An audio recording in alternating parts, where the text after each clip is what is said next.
আসসালামু আলাইকুম, welcome to my YouTube channel and Facebook page.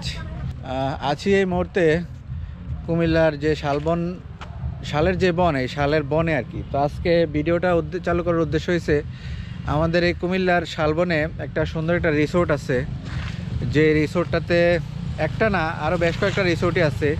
যে রিসোর্টটাতে আপনি মোটরসাইকেল নিয়ে আমরা যারা বাইক রাইডার আছি, আপনি চাইলে কিন্তু নাইট স্টে করতে পারবেন, এখানে তাঁবু ক্যাম্পিং করতে পারবেন। এছাড়াও তাদের নিজস্ব ব্যবস্থাপনায় থাকার ব্যবস্থা আছে। তো চলেন এই রিসোর্টটাতে যাব, একটু আপনাদেরকে রিসোর্টটা দেখাই দেই। আর কুমিল্লা যারা বাইক নিয়ে আসতে চান, ক্যাম্পিং করতে চান কিংবা বারবিকিউ নাইট করতে চান, তারা এই রিসোর্টে আর কি আসবেন। আর এই চলেন তাহলে নীলকুঞ্জ রিসোর্টের দিকে যাই। নীলকুঞ্জ রিসোর্ট এই শালবনের ভিতর দিয়ে আপনাকে যাইতে হবে। আর কিভাবে আসবেন একটু বলে দেয়, লোকেশনটা একটু বলে দিই। প্রথমে যে আপনি কোটবাড়ি থেকে আপনি কুমিল্লা ভার্সিটির দিকে আসার পথে যে ময়নামতি বিহার পড়বে, ময়নামতি বিহার এই যে আমার সামনেই ঠিক ময়নামতি বিহার। ময়নামতি বিহারের যে গেট, এন্ট্রি গেট যেটা, এই যে এই দিক দিয়ে এন্ট্রি হয়, এন্ট্রি গেটের ঠিক উল্টা পাশেই একদম পিছনে দেয় নীলকুঞ্জ রিসোর্টের একটা সাইনবোর্ড লাগানো আছে। এই সাইনবোর্ডের ভিতর দিয়ে, শালবনের ভিতর দিয়ে যে কাউকে দেখাইলে বলে দিবে যে আসলে নীলকুঞ্জ রিসোর্ট কীভাবে যাইতে হয়। ঠিক এই রাস্তা ধরে চলে আসবেন, একদম বাইক অথবা যে কোনো গাড়ি নিয়ে নীলকুঞ্জ রিসোর্টে সরাসরি পৌঁছতে পারবেন। নীলকুঞ্জ রিসোর্ট ছাড়াও এখানে কোটবাড়িতে আরও বেশ কিছু রিসোর্ট আছে। আজকে যেহেতু নীলকুঞ্জে আসছি, আপনাদেরকে নীলকুঞ্জ সম্পর্কে একটু পরিচয় করাই দিই। কুমিল্লার কোটবাড়িতে বহু প্রত্নতাত্ত্বিক নিদর্শন আছে। আপনি চাইলে একদিনে সব স্পট ঘুরতে পারবেন, কিন্তু যারা একটু সময় নিয়ে একটা দিন থেকে স্পটগুলো দেখবেন চিন্তা করছেন, তাইলে নীলকুঞ্জ রিসোর্ট কিন্তু একটা ভালো একটা জায়গা। কারণ এই পাহাড়ি প্রাকৃতিক পরিবেশে তাদের বিভিন্ন রকমের প্যাকেজ আছে। চলেন তাইলে একটু সরাসরি কথা বলি। যারা বাইক নিয়ে আসতে চান, অবশ্যই ভাইয়ের নাম্বারটা আমি দিয়ে দিব ডেসক্রিপশনে। ভাইয়ের সাথে যোগাযোগ করে আসবেন। কতজন আসতে চান আগে থেকে ইনফর্ম করে আসলে আপনাদের জন্য সুবিধা। আমার সাথে যোগাযোগ করার দরকার নেই রে ভাই। এখানে আপনারা আবার চিন্তা করবেন ভাইয়ের মনে কোনো পার্সেন্টেজ আছে। আমার পার্সেন্টেজের দরকার নাই। সরাসরি আপনি ওই যে ভাই এখানকার মালিক, ওনার নাম্বার দিয়ে দিব, ওনার সাথে যোগাযোগ করেন।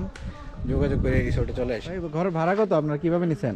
আমরা 3 দিনের প্যাকেজে আসছি, 1500 টাকা। 3 দিন পার পার্সন 1500? হ্যাঁ, মাথা পিছু খাওয়া 2 বেলা। হ্যাঁ, 3 দিন। এই যে ভাইয়েরা 3 দিনের প্যাকেজে আসছে এখানে, মানে পার পার্সন 1500 টাকা, 3 দিন 2 বেলা খাবার দিবে। সকালে নাস্তা নাই না? না, নাস্তা নিজের খাইতে হবে। সকালের নাস্তাটা নিজের, আর দুপুরের আর রাতের খাবারটা ভাইয়েরা দিবে, থাকা সহ মাত্র 1500 টাকা, মানে পার নাইট আর কি। আপনি মাত্র 500 টাকা এরকম সুন্দর একটা প্রাকৃতিক পরিবেশে থাকতে পারবেন। যেহেতু পাহাড়ি প্রাকৃতিক পরিবেশ, এখানে বিভিন্ন রকমের ফলজ বনজ বিভিন্ন রকমের গাছ দেখবেন। আর পাহাড়ি পরিবেশ কার না ভালো লাগে। এখানে একটা মসজিদও আছে। আর তাদের এই যে সামনের যে ছোট ছোট কটেজগুলো দেখছেন, এই কটেজগুলোর ভাড়া পার নাইট 2500 থেকে 3000 করে। এটা আসলে সিজন ভেদে, যদি এটা ট্যুরিস্ট সিজন হয় তাইলে একটু বেশি, আর ট্যুরিজম সিজন না থাকলে তাইলে হয়তো বা একটু দরদাম করে নেবেন, তাইলে হয়তো একটু কমে নিতে পারে। এগুলোতে ডাবল বেড, সোফা টোফা সহ মোটামুটি ভালো রকমের অ্যারেঞ্জমেন্ট আছে আপনারা নাইট স্টে করার জন্য। 2500 থেকে 3000 মধ্যে যে কটেজগুলো ভাড়া নেবেন, এগুলোতে 5 থেকে 6 জন এসে থাকতে পারবেন। ঘুরে ঘুরে পুরো কটেজটা আপনাদেরকে কিংবা রিসোর্টটা দেখাই।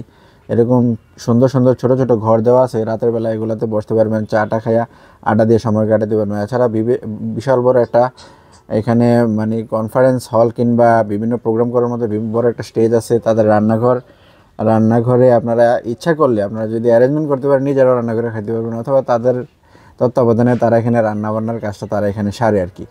আর তাদের এখানে বিভিন্ন রকমের প্রোগ্রাম আপনি চাইলে করতে পারবেন। এই যে বসার কিন্তু খাবার ডাইনিং, বিশাল বড় একটা ডাইনিং হল আছে, সুন্দর করে চেয়ার টেয়ার দেওয়া আছে। মানে আপনি চাইলে বিভিন্ন পিকনিক টিকনিক কিংবা বিভিন্ন প্রোগ্রাম করতে পারবেন। এখানে মাচা দেওয়া আছে, এই মাচাগুলোতে বৈশা রাতের বেলা সময় কাটাইলে আপনার কি ভালো লাগবে আপনি চিন্তা করে দেখেন। এছাড়াও ডিজে পার্টি যদি আমি সাপোর্ট করি না, এখানে ডিজে পার্টি কিংবা বিভিন্ন রকমের মিউজিক সিস্টেমের ব্যবস্থা আছে। তাদের বারবিকিউ ব্যবস্থা আছে, আপনি চাইলে বারবিকিউ করে খেতে পারবেন। এছাড়া পাশাপাশি এখানে তাঁবু ক্যাম্পিং কিংবা ফায়ারিংয়ের ব্যবস্থা আছে। এগুলা তারাই সব অ্যারেঞ্জমেন্ট করে দেবে, আপনার আসলে কিছু করা লাগবে না। এই যে এরকম মাছা বেশ কয়েকটা মাছাই দেওয়া আছে। বাইক নিয়ে কয়েকজন ফ্রেন্ড মিলে যদি আসতে চান, তাদের এখানে তাঁবু ক্যাম্পিংয়ের ব্যবস্থা আছে। সকালের নাস্তা, দুপুরের খাবার, রাতের ডিনার এবং বারবিকিউর ব্যবস্থা সহ মোটামুটি 800 টাকার একদিনের প্যাকেজ। আর এই প্যাকেজের আন্ডারে আপনি একদম ভালোভাবে একটা দিন কাটাতে পারবেন। নীলকুঞ্জ রিসোর্টের যে নাম্বার, এই নাম্বারটাই কার্ডে আছে, আমি আবার বলেও দিচ্ছি।